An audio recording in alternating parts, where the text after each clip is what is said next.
चुके हैं, वो है gravitational field. What is mean by gravitational field? एक एग्जांपल देखिए, हम लोग फोर्स किसी ऑब्जेक्ट पर लगाते हैं तो कैसे लगाते हैं? There are two methods to apply force. अगर मुझे इस ऑब्जेक्ट को ढकेलना है तो first method, make a contact and push it और pull it, so that is a contact force. Another force is, यहाँ पर मैंने इसको छोड़ दिया तो ये नीचे की तरफ गिरा, किसके कारण? अर्थ के ग्रेविटेशनल फोर्स के कारण। अर्थ ने ग्रेविटेशनल फोर्स लगाया, but earth is not in contact, earth इसके कांटेक्ट में नहीं है, तब भी इस पर फोर्स लगा रही है। This type of forces when something is not in contact but it is able to apply the force, ये फोर्स वो कैसे लगाती है? इस कंसेप्ट को क्लियर करने के लिए हम लोगों ने एक चीज सोची, ये सोचा कि ये किसी चीज में ये पावर होती है, ये कैपेसिटी होती है कि वो अपने चारों तरफ अपना इफेक्ट बना के रखे, और इफेक्ट बना के रखे, और उस एरिया में अगर कोई दूसरा ऑब्जेक्ट आए तो उस इफेक्ट के कारण वो उस ऑब्जेक्ट पर फोर्स लगाए, तो उसका एक इफेक्ट होता है। इलेक्ट्रिकली चार्ज ऑब्जेक्ट हमने कहीं पे रखा, वो चारों तरफ अपना इफेक्ट बनाएगा। एक बल्ब हमने रखा, उसको चालू कर दिया तो वो चारों तरफ अपना इफेक्ट बनाता है। कोई भी दूसरे ऑब्जेक्ट को रखते हैं, वो ऑब्जेक्ट हमको ब्राइट दिखता है, उस पर लाइट दिखती है, बल्ब आके उसको टच नहीं होता लेकिन उसका इफेक्ट उस पर आता है। इस तरह से ये चीजें इफेक्ट करती हैं। तो फील्ड को एक और तरह से समझिए, एक गुफा है, गुफा के दरवाजे पर एक स्पाइडर है, स्पाइडर ने अपना जाल बनाया, उस जाल को हम लोग देख नहीं पाते हैं। एक दूसरा इंसेक्ट आता है, उसको जाल कहीं नहीं दिखता है, लेकिन जब वो जाता है उसमें फंस जाता है। तो वो जाल जो दिखता नहीं है, उस स्पाइडर के लिए दो काम कर रहा है। एक, वो स्पाइडर को इन्फॉर्म करता है कि एक दूसरा इंसेक्ट तुम्हारे फील्ड में आया है, दूसरा इंसेक्ट तुम्हारे इफेक्ट वाले एरिया में आया।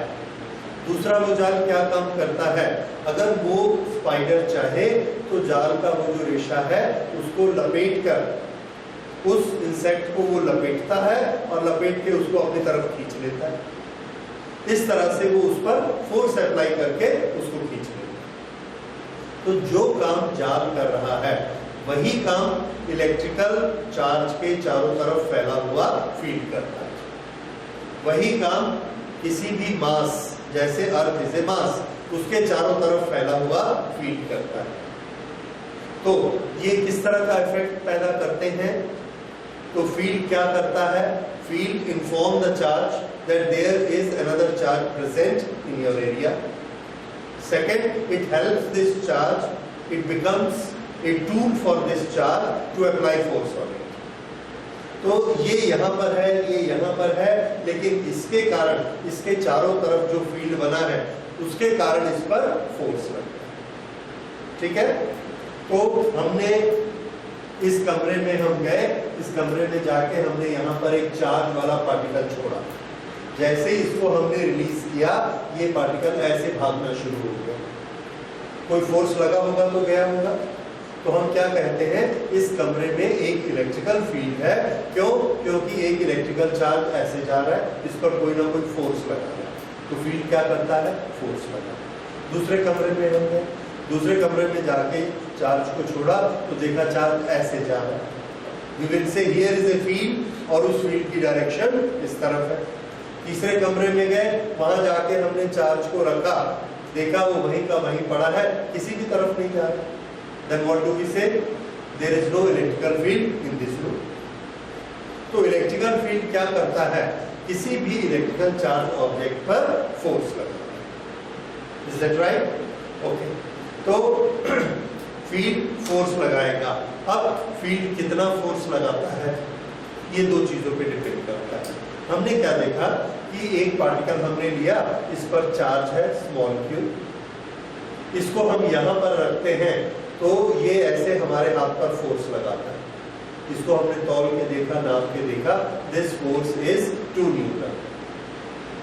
इसी चीज को हम यहाँ पर ले गए और यहाँ ले जाके हमने रखा और यहाँ पर देखा कि यहाँ पर ये फोर्स लगा रहा है 5 न्यूटन।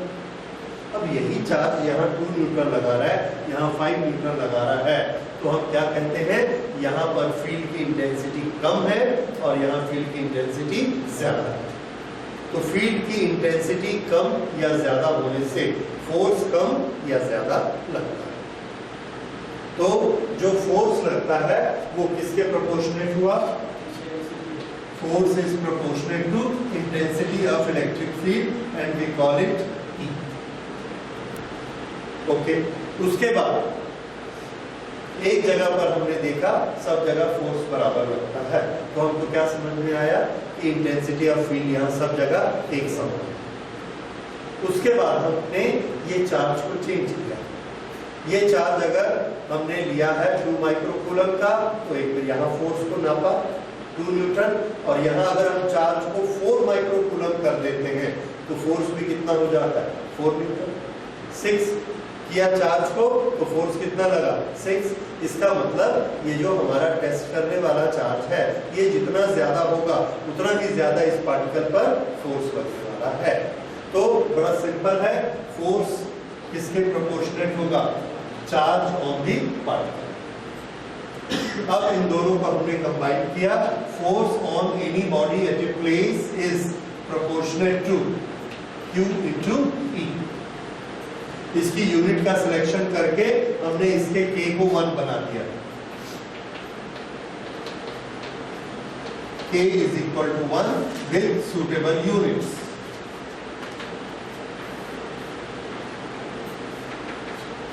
अगर ऐसा हो गया तो F is equal to Q into E। ये हमारा formula, F is equal to QE। What is E? Intensity of electric field. What is Q? Charge on our test particle. And what is F? The force which is being applied here. इसको अगर vector form में लिखेंगे, then force is equal to Q into electric field intensity।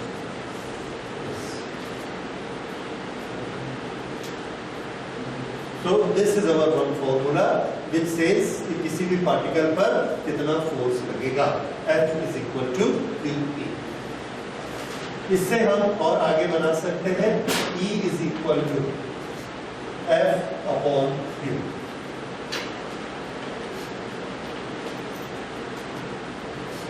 Okay, तो electric field की unit क्या बनी? Unit Newton पर coulomb, Newton पर कूलम। ठीक है, ओके। इलेक्ट्रिक फील्ड की डायमेंशंस निकालिए। Newton is a force, force की डायमेंशन क्या होती है? m/L/T-2। This is force. Coulomb, coulomb होता है ampere into time, ampere into time. Now you see this is m/L/T-1A। These are dimensions of intensity of electric field।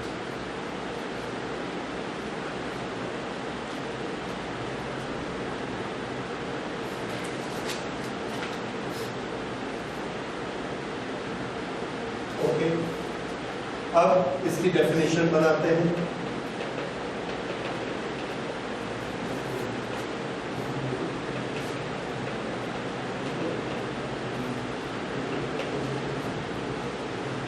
Definition of electric field intensity।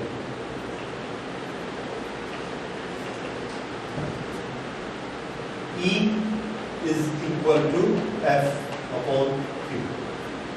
If Q is equal to 1, then E is equal to F।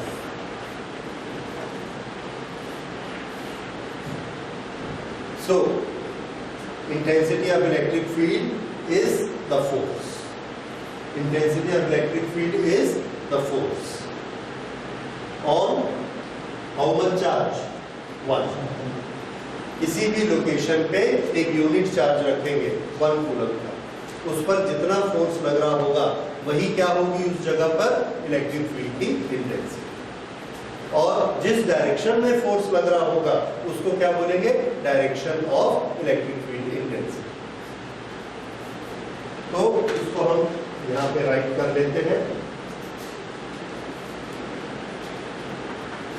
Intensity of electric field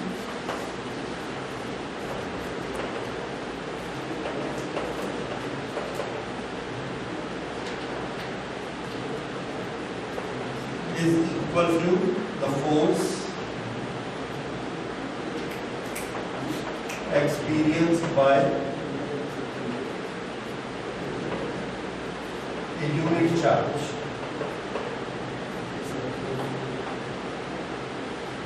placed at that location.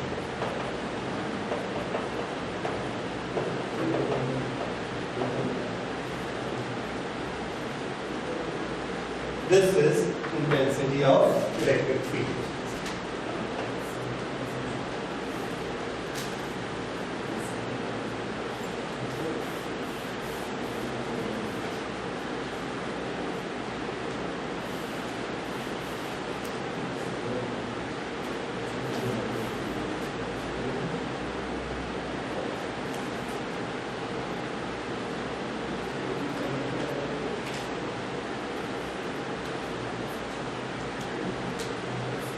Okay, हो गया? अच्छा, अब इसके बाद हम लेते हैं ये वाला चार्ज, कौन सा चार्ज था जो हमने यहाँ रखा। अब इसके बाद what is source of electric field, ये इलेक्ट्रिक फील्ड हमको इस लोकेशन में, इस लोकेशन में, इस लोकेशन में क्यों मिलता है, कौन बनाता है इस इलेक्ट्रिक फील्ड? तो आंसर है एक इलेक्ट्रिक चार्ज होगा कहीं जो कि इस इलेक्ट्रिक फील्ड को बनाता है।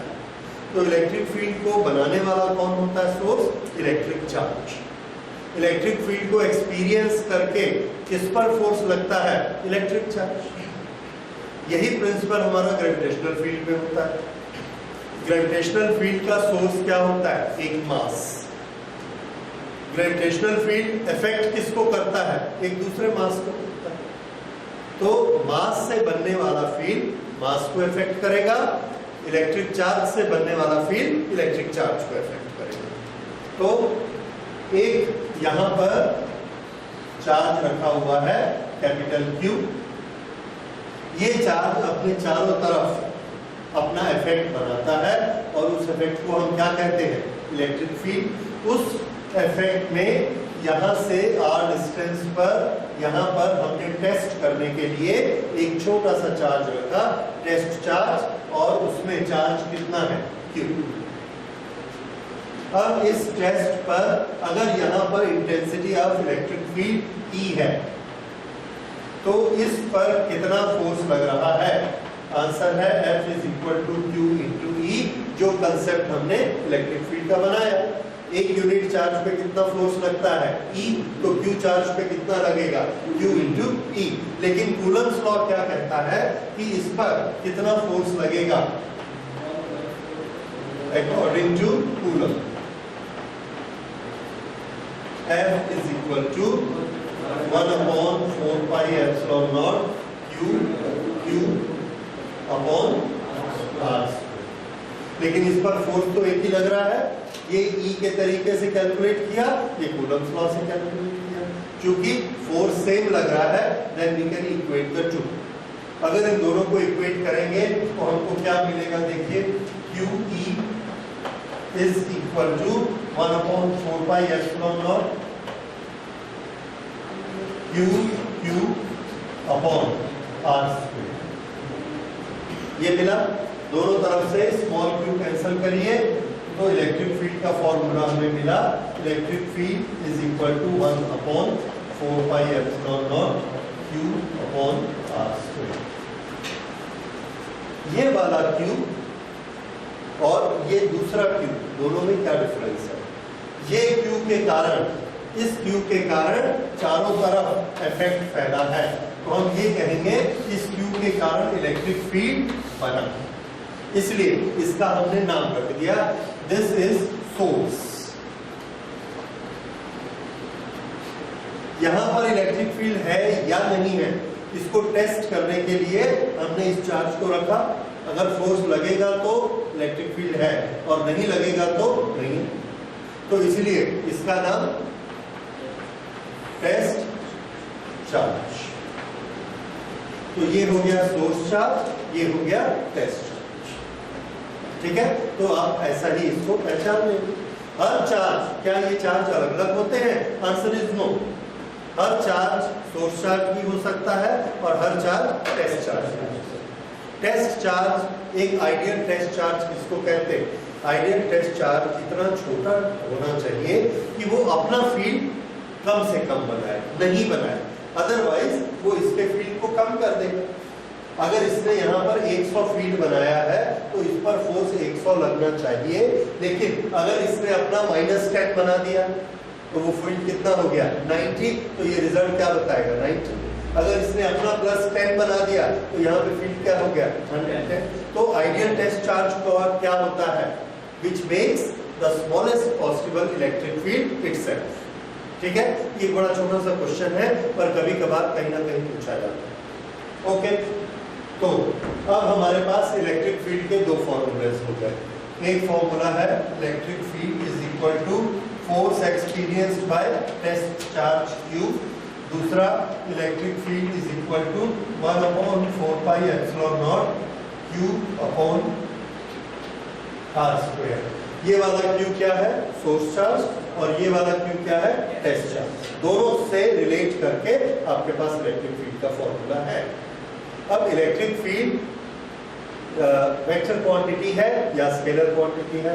तो आंसर है it is force experienced bye A charge, therefore it is a vector quantity, force है। तो अगर वेक्टर क्वांटिटी है तो इसकी डायरेक्शन किधर है? इस E की डायरेक्शन उधर ही होगी जिधर ये फोर्स की डायरेक्शन। इस E की डायरेक्शन, ये वाला फॉर्मूला हमने कहां से लिया है? कूलम्ब्स लॉ से। कूलम्ब्स लॉ का वेक्टर फॉर्म सबको मालूम है। कूलम्ब्स लॉ का वेक्टर फॉर्म यहां हमको क्या लिखना है? Unit vector r12। 12 क्या है?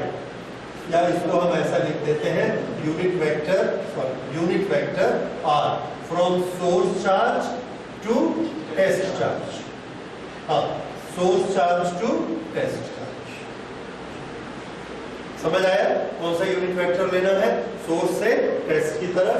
यहां पर ये सोर्स है, ये टेस्ट है, ये डायरेक्शन है, तो यहां पर इलेक्ट्रिक फील्ड की डायरेक्शन क्या होगी? इस तरह। जिधर कूलम्ब लॉ से फोर्स की डायरेक्शन है उधर ही इलेक्ट्रिक फील्ड की डायरेक्शन। Is it clear? तो ये इलेक्ट्रिक फील्ड की डायरेक्शन हो गई और ये इलेक्ट्रिक फील्ड की क्वांटिटी हो गई। इलेक्ट्रिक फील्ड बनाता कौन है? एक इलेक्ट्रिक चार्ज। इलेक्ट्रिक फील्ड किस पर फोर्स लगाता है?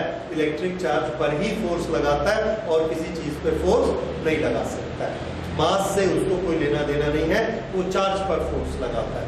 ठीक है, इलेक्ट्रिक चार्ज स्केलर क्वांटिटी है या वेक्टर क्वांटिटी है? तो आंसर है वेक्टर क्वांटिटी है।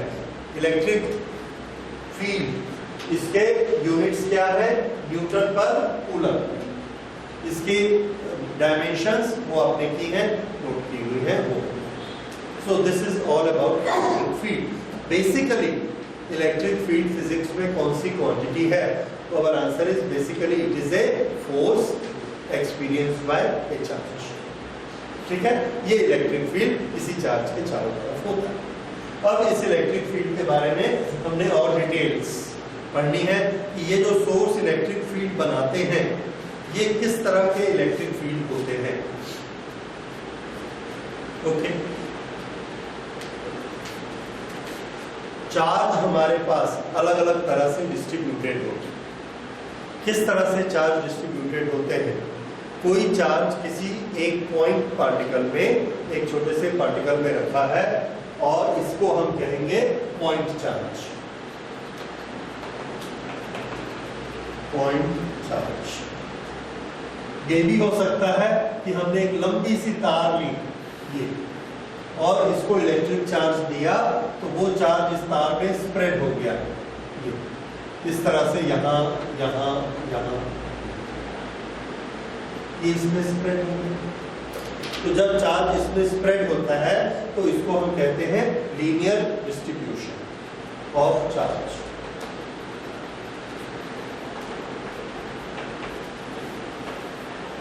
Linear distribution of charge. अगर इसी चार्ज को हम एक प्लेट में डाल दें तो क्या हो जाएगा? Areal distribution of charge, area में। ठीक है। अगर इसी चार्ज को एक गोले में डाल दें जिसमें वॉल्यूम है तो वॉल्यूमेट्रिक डिस्ट्रीब्यूशन ऑफ चार्ज। इस तरह से बन जाएगा। इस तरह से चार्ज के डिस्ट्रीब्यूशन अलग अलग हो जाएंगे। ठीक है। स्टडी करेंगे कि जब डिस्ट्रीब्यूशन ऑफ चार्ज अलग अलग टाइप का होता है तो हमारे इलेक्ट्रिक फील्ड का फॉर्मूला क्या होगा, ताकि जब भी हमारे न्यूमेरिकल सामने आएंगे, जब भी कोई सिचुएशन सामने आएगी तो हम इलेक्ट्रिकल फील्ड का जो फॉर्मूला लिखेंगे उसके लिए पहले एक नजर डालेंगे कि इलेक्ट्रिक चार्ज कैसा है। क्या वो पॉइंट में है, क्या वो लाइन में है, क्या वो एक दीवार में फैला हुआ है, क्या वो एक बादल के अंदर भरा हुआ है। जैसी शेप होगी उसके अनुसार उसका इलेक्ट्रिक फील्ड का फॉर्मूला चेंज हो जाएगा। बेसिक फॉर्मूला हमारे पास इलेक्ट्रिक फील्ड का क्या है? तो बेसिक फॉर्मूला है हमारे पास Q/R²। इलेक्ट्रिक फील्ड Q/R², और ये सामने मीडियम का कांस्टेंट है। तो बेसिक चीज आपको याद रखनी है Q/R²। ये तो सामने रहेगा ही। ओके, अब लेते हैं पॉइंट चार्ज के कारण।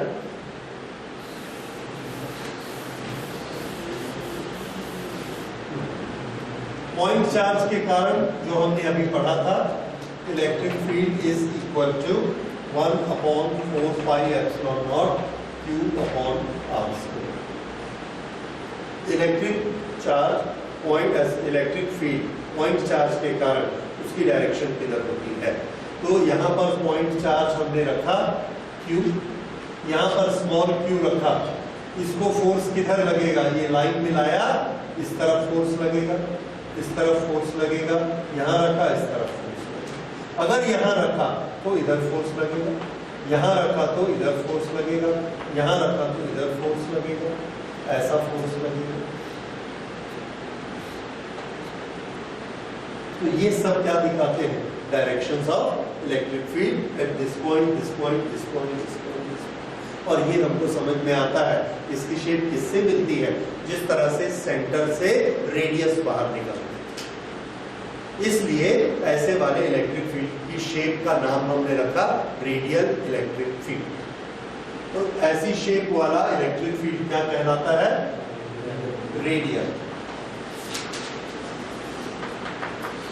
Electric field. ठीक है, ये रेडियल हो गया। अब देखिए लाइन चार्ज के कारण कैसा होता है। ये लाइन चार्ज है। लाइन चार्ज में यहां पर एक इलेक्ट्रिक चार्ज है, यहां इलेक्ट्रिक चार्ज है, यहां इलेक्ट्रिक चार्ज है, सब जगह ये इलेक्ट्रिक चार्ज। अच्छा, ये जो आप देख रहे हैं ये एक प्लेन में नहीं होता, ये एक स्फेरिकल में होता है। जैसे यहाँ पॉइंट चार्ज रखा तो ऊपर इलेक्ट्रिक फील्ड ऐसा, नीचे ऐसा, इधर ऐसा, इधर ऐसा, इधर ऐसा, इधर ऐसा। तो सब तरफ निकालेंगे तो ये क्या बनेगा? एक बॉल। और ये सब क्या है? इसके रेडियस। तो सभी डायरेक्शन में जाएगा, सिर्फ सर्कल नहीं बनाएगा। क्या बनाएगा? स्फीयर बनाएगा इन ऑल द डायरेक्शंस। अब इसमें आप यहां से जो निकलेगा वो ऐसा जाएगा, इधर जाएगा, सामने आएगा, पीछे जाएगा, ऐसा ऐसा सब तरफ फैलेगा, लेकिन नीचे नहीं जा पाएगा। नीचे क्यों नहीं जाएगा? क्योंकि नीचे ये दूसरा बना रहा है, ये इधर इलेक्ट्रिक फील्ड बनाता है, ये इधर इलेक्ट्रिक फील्ड बनाता है, और बीच में एक चार्ज रखिए, ये इसको इफेक्ट इस तरफ आएगा, इस चार्ज का इफेक्ट इस तरफ जाएगा, दोनों इफेक्ट एक दूसरे को कैंसिल कर देंगे, तो यहाँ पर नहीं आएगा इलेक्ट्रिक। तो इलेक्ट्रिक फील्ड यहाँ कैसा बना? यहाँ पर इलेक्ट्रिक फील्ड बना ऐसा ऐसा ऐसा, यानी कि इस डायरेक्शन में, इस डायरेक्शन में, इस डायरेक्शन में, इस डायरेक्शन में। कहाँ नहीं बना? इधर नहीं बना, इधर नहीं बना। यहां पर भी वही चीज होने वाली है, ऐसा ये इस तरह से बनेगा और ऊपर और नीचे नहीं बनेगा। तो ये इस तरह से समझिए, एक डिस्क, उसके नीचे दूसरी डिस्क, फिर तीसरी डिस्क, फिर चौथी डिस्क, इस तरह से ये फैलता है। ऊपर नीचे नहीं जाता, कैंसिल कर देता है। तो ये वैसा ही होगा जैसे हम लोग कंघी करने का ब्रश लेते हैं। उस ब्रश में ऐसा रेडियल रेडियल निकले रहते हैं चारों तरफ, लेकिन ऊपर या नीचे नहीं जाते। वो शेप इसकी बन रही है, तो ये वाला फील्ड बनता है। This is due to line charge.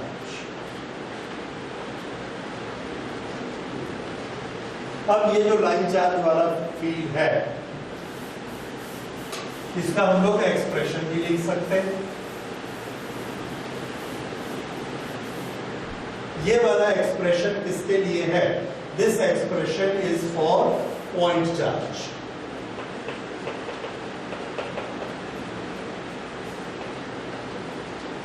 अगर लाइन चार्ज होगा तो ये एक्सप्रेशन चलेगा क्या? आंसर है नहीं चलेगा। तो सबसे पहले मैं आपको ये बताना चाहूंगा, चार्ज डिस्ट्रीब्यूशन जब हम करते हैं तो चार्ज को लिखते कैसे हैं, चार्ज को पहचानते कैसे हैं, और चार्ज के लिए कौन सी भाषा यूज करते हैं। पॉइंट चार्ज के लिए हम लोग यूज करते हैं it has a point charge so many coulomb, ठीक है। लेकिन वो यहाँ पर हम उसका टोटल चार्ज बताते हैं। पॉइंट में टोटल चार्ज कितना है, तो पॉइंट में टोटल चार्ज क्यू। लाइन के लिए हम लोग टोटल चार्ज वाली भाषा यूज नहीं करते। लाइन के लिए हम कौन सी भाषा यूज करते हैं? लाइन बहुत लंबी हो सकती है, इन्फिनिट लॉन्ग भी हो सकती है। हमारे घर के सामने जो ट्रांसमिशन लाइन जाती है वो कितनी लंबी है? आप देखिए, आगे जाके वो जुड़ते जाएगी, जुड़ते जाएगी, जुड़ते जाएगी, इस तरफ भी जाएगी, इस तरफ चलते जाइए, मद्रास तक चली जाएगी। So the lines are infinitely long, जाती है, कहीं खत्म तो होती नहीं, ऐसे मुड़ते जाएगी।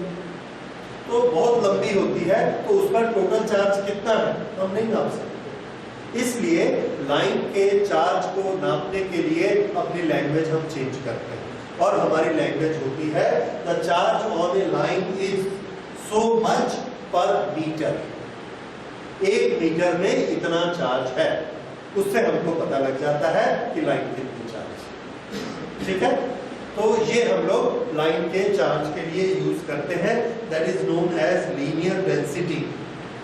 Linear density of electric charge in a line, okay. तो ये लीनियर डेंसिटी, इसके लिए हम मानते हैं लैम्डा।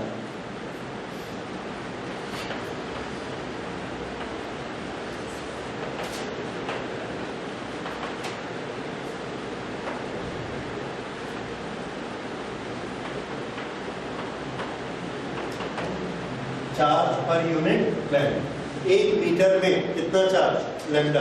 2 मीटर में, 3 मीटर में, dl मीटर में, dl इंटू लैम्डा, ओके। अब dl क्या चीज है? dl एक बहुत अच्छी चीज बनाई गई है कैलकुलस में। ये एक बहुत छोटी सी लेंथ है, इतनी छोटी लेंथ है कि ये एक पॉइंट के बराबर है। इस पर हमने चार्ज दिया, बताइए इस पर कितना चार्ज आएगा? 1 मीटर पे कितना आता है? लैम्डा। तो dl मीटर पे कितना आएगा? dl इंटू लैम्डा या लैम्डा इंटू dl। तो इस पर चार्ज कितना आया? Lambda into dl। अब ये वाला चार्ज पॉइंट चार्ज है कि लाइन चार्ज? राइट। तो यहां पर हमारे कैलकुलस की मूल भावना आपको दिखती है। अगर हम चाहें तो इसको हम पॉइंट चार्ज मान लेंगे। पॉइंट चार्ज मान के ये वाला पॉइंट चार्ज का फॉर्मूला अप्लाई करते हैं, क्योंकि हमारे पास पॉइंट चार्ज का फॉर्मूला है। लेकिन उसके बाद हम बदल जाते हैं, हम बोलते हैं भाई ये पॉइंट नहीं है, ये लेंथ है। कितनी लेंथ है? dl। और ऐसे ही dl dl dl ऊपर से नीचे तक जोड़ दोगे तो क्या बन जाएगा? l। तो ये लेंथ है। ऐसा करके हम पूरा जोड़ देते हैं। और उसको हम क्या कहते हैं कैलकुलस में, इंटीग्रेशन। तो इस डीएल को अगर इंटीग्रेट करेंगे तो हमारा इफेक्ट किसके कारण निकल जाएगा, पूरी लेंथ के कारण। तो डीएल का हमको बेनिफिट क्या होता है कि उस पर हम पॉइंट वाला फॉर्मूला लगा सकते हैं, लेकिन फिर जब उसको इंटीग्रेट करेंगे तो वो फॉर्मूला किसका बन जाएगा, लेंथ का बन जाएगा, क्योंकि डीएल दोनों चीज है, पॉइंट भी है और लेंथ भी। इतना छोटा है कि पॉइंट जैसा, लेकिन है एक्चुअली लेंथ, छोटी सी लेंथ है। तो इसीलिए ये डीएल का इस तरह से कंसेप्ट बनाया गया। ओके, तो यहां पर इस पर चार्ज है dq, तो dq चार्ज किसके बराबर है, लैम्डा इंटू डीएल। अब अगर ये पॉइंट चार्ज है तो इसके कारण कहीं पर भी r डिस्टेंस पर यहां पर इलेक्ट्रिक फील्ड कितना होगा, तो ये जो इलेक्ट्रिक फील्ड है, छोटा सा इलेक्ट्रिक फील्ड dE, किसके कारण, dq के कारण, सिर्फ dq के कारण। तो dq के कारण dE कितना बनेगा, तो ये dE बनेगा 1/4πε0 source charge dq upon distance का स्क्वायर, ये बना। लेकिन हमको पूरी लाइन के कारण इलेक्ट्रिक फील्ड चाहिए, तो पूरी लाइन के कारण इलेक्ट्रिक फील्ड चाहिए, तो क्या प्रोसेस है, इंटीग्रेशन। तो इसको हम इंटीग्रेट कर देते हैं, ये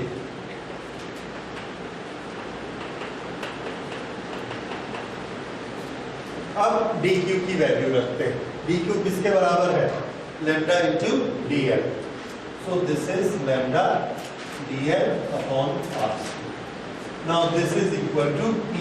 सो electric field due to line charge is equal to, ये कांस्टेंट बाहर ले लेते हैं, 1/4πε0 and lambda DL upon r square का इंटीग्रेशन। जितनी लेंथ हमको लेनी है उतनी लेंथ तक के लिए इसका इंटीग्रेशन कर लें। ये एक फॉर्मूला बन गया।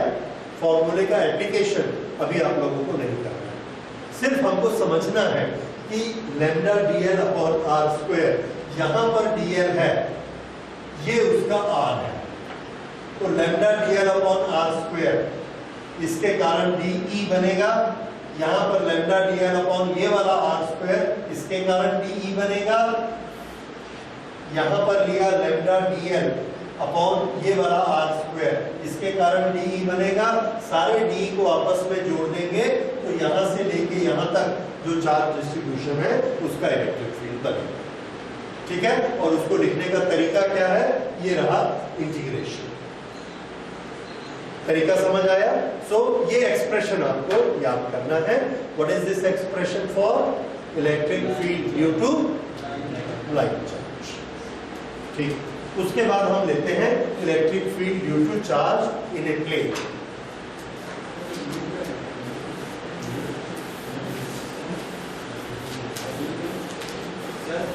हाँ, 0 to L। L is the length, जितनी लेंथ हमको कंसीडर करनी है।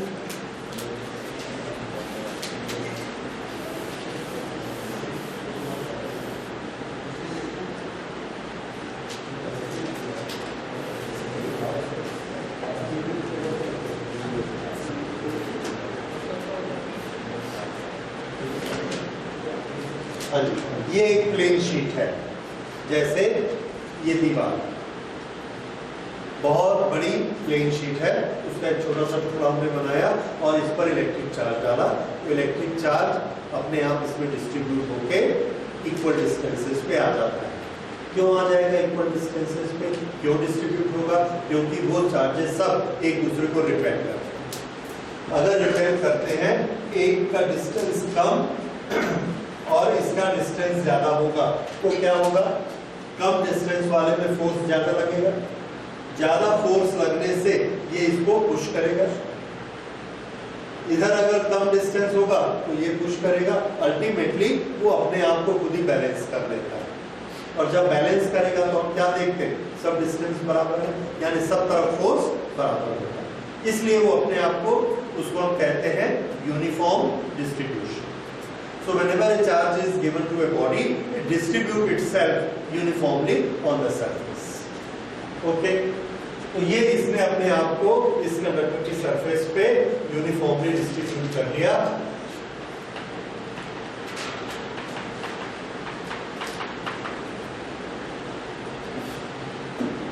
यहां पर हमने चार्ज रख के देखा, टेस्ट चार्ज, ये क्या करेगा, उसको रिपेल। ये एक सरफेस है, इस सरफेस को हमने चार्ज दिया, यहाँ टेस्ट चार्ज रखा, तो ये वाला चार्ज इस टेस्ट चार्ज को रिपेल करेगा। किस तरफ? ऐसे। सो वी विल से कि यहाँ इलेक्ट्रिक फील्ड की डायरेक्शन ऐसे। उसके बाद हमने यहाँ ऊपर चार्ज रखा, तो ये इसके जो सामने चार्ज पड़ता है वो इसको किधर रिपेल करेगा? सामने। तो यहाँ पर जब हम चार्ज रखते हैं तो एक चीज मुझे सोचकर बताइए कि क्या इस चार्ज पर ऐसा या ऐसा फोर्स लग सकता है? Answer is no. क्यों? यहां भी एक चार्ज है फोर्स लगाने वाला, यहां भी है, यहां भी है। बीच वाला इस पर कैसे फोर्स लगा रहा है? सीधा। ठीक है, अगर ये इधर ऐसा फोर्स लगाएगा तो ये किधर फोर्स लगाएगा? नीचे। तो इनका वर्टिकल कंपोनेंट एक दूसरे को कैंसिल कर देगा। कौन सा कंपोनेंट बचेगा? सीधा, हॉरिजॉन्टल। इसलिए टेढ़े फोर्स नहीं लग सकते। फोर्स सिर्फ कौन से लगेंगे? स्ट्रेट। तो यहां पर एक पॉइंट पे हमने टेस्ट किया, ये ऐसा फोर्स लगा था।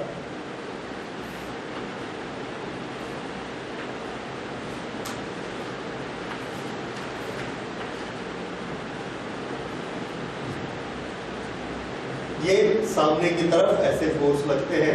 कोई भी चार्ज ऐसे नहीं जा पाता है। क्यों नहीं जा पाता है? क्योंकि ऊपर से भी फोर्स लगता है, नीचे से भी लगता है, और ये बड़ी लंबी शीट है, इसलिए वो सिर्फ किधर जा सकता है? सामने। तो इलेक्ट्रिक फील्ड की डायरेक्शन किधर होती है? सिर्फ सामने की तरफ होती है। किसमें? प्लेन। तो ये वाला प्लेन में इलेक्ट्रिक फील्ड कैसा है, इसकी डायरेक्शन के लिए हम क्या कहेंगे? Normal to plane.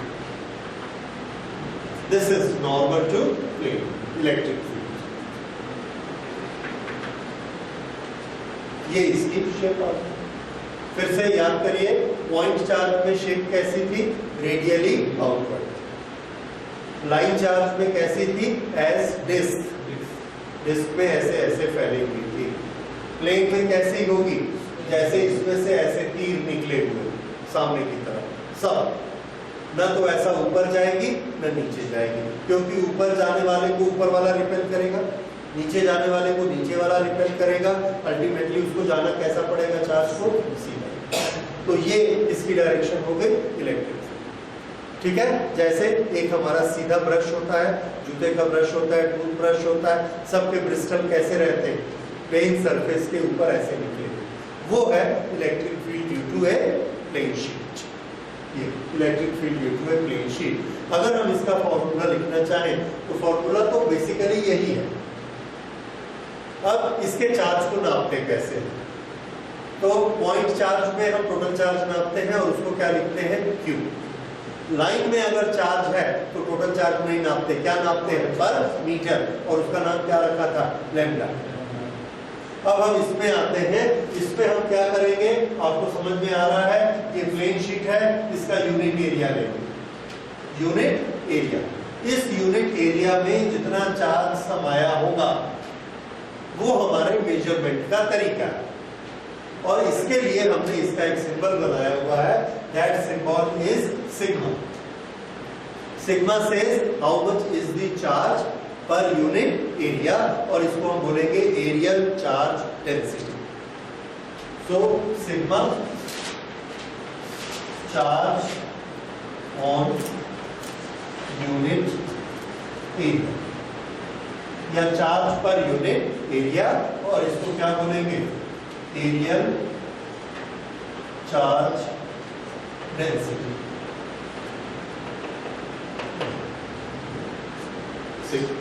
ठीक है। अब देखिए, अगर हमने एक बहुत छोटा सा एरिया लिया, उस एरिया को हम लिखते हैं, छोटे से एरिया को हम लिखते हैं ds। ds बहुत छोटा है।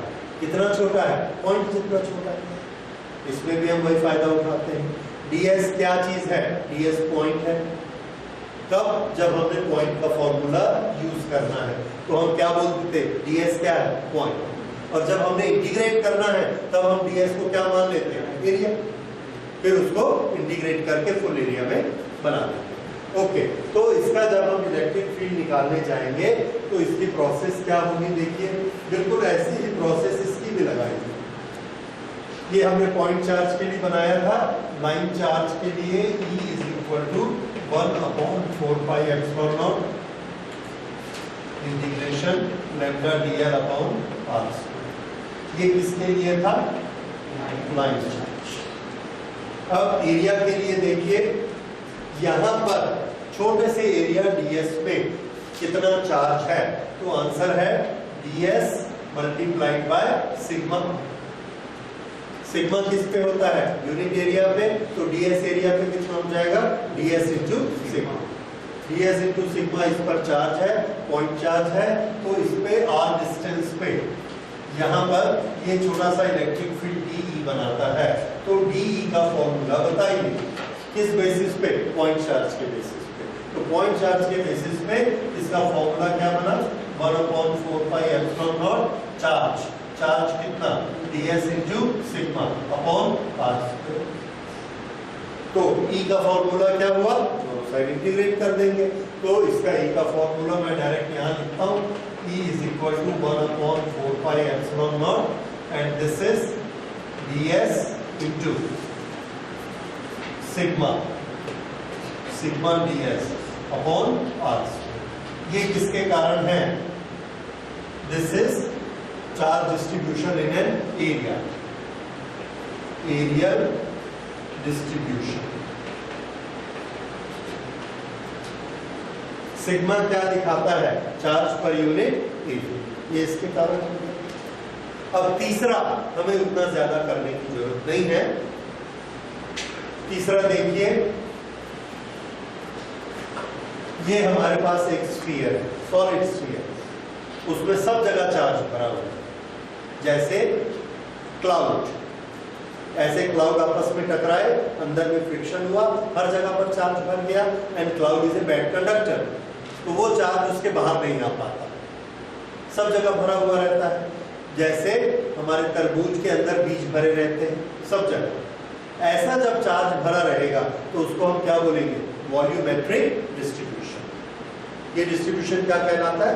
Volumetric distribution.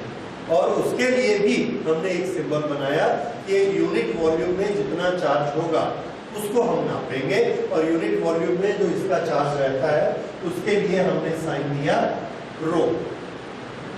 ठीक है? So rho is charge per unit volume, sigma is charge per unit area, and lambda is charge per unit length, and Q is total charge. ये चारों सिंबल समझ में आ गए? पॉइंट चार्ज के लिए क्यू। ओके, अब अगर इसका सिग्मा है तो इसका छोटा सा वॉल्यूम हमने लिया dV। dV पर कितना चार्ज होगा? Sigma rho into D. तो इस पर जो छोटा सा चार्ज है dq, that is equal to rho into D. अब dq की जगह अगर हम इसको लिखेंगे तो इसका इलेक्ट्रिक फील्ड का फॉर्मूला क्या हो जाएगा? E is equal to 1/4πε0 and this will be rho dV upon r²। और इंटीग्रेशन, अगर इंटीग्रेशन नहीं करेंगे तो ये d रहेगा only because of point charge, और इंटीग्रेशन कर दिया बिकॉज ऑफ फुल वॉल्यूम। तो ये पूरे वॉल्यूम के कारण ये हो गया। So this is formula for electric field due to volumetric distribution.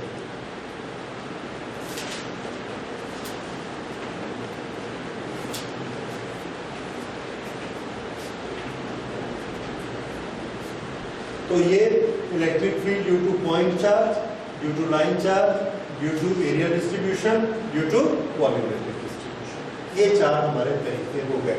और चारों की शेप देखिए, पॉइंट चार्ज के कारण कैसा था? पॉइंट चार्ज के कारण रेडियल रेडियल। लाइन चार्ज के कारण कैसा था? डिस्क। इसके कारण कैसा था? Normal to the plane. अब इसके कारण, तो इसके कारण है कहीं पर भी इसकी सरफेस लीजिए, सरफेस पे ये सरफेस से कैसा रहेगा? नॉर्मल। इस सरफेस से नॉर्मल, इस सरफेस से नॉर्मल। अब हमको मालूम है कि ये सरफेस पर ये डायरेक्शन है टेंजेंट की डायरेक्शन, और ये डायरेक्शन किसकी है? रेडियस की डायरेक्शन।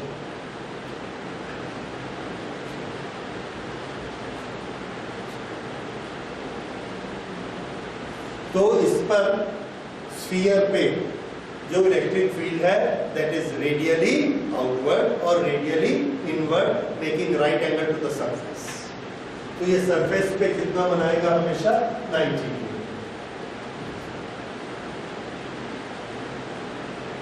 भले चार्ज यहां रहे, यहां रहे, यहां रहे, कहीं भी रहे, उसका जो इलेक्ट्रिक फील्ड बनेगा इधर नहीं जा पाएगा। क्यों नहीं जा पाएगा?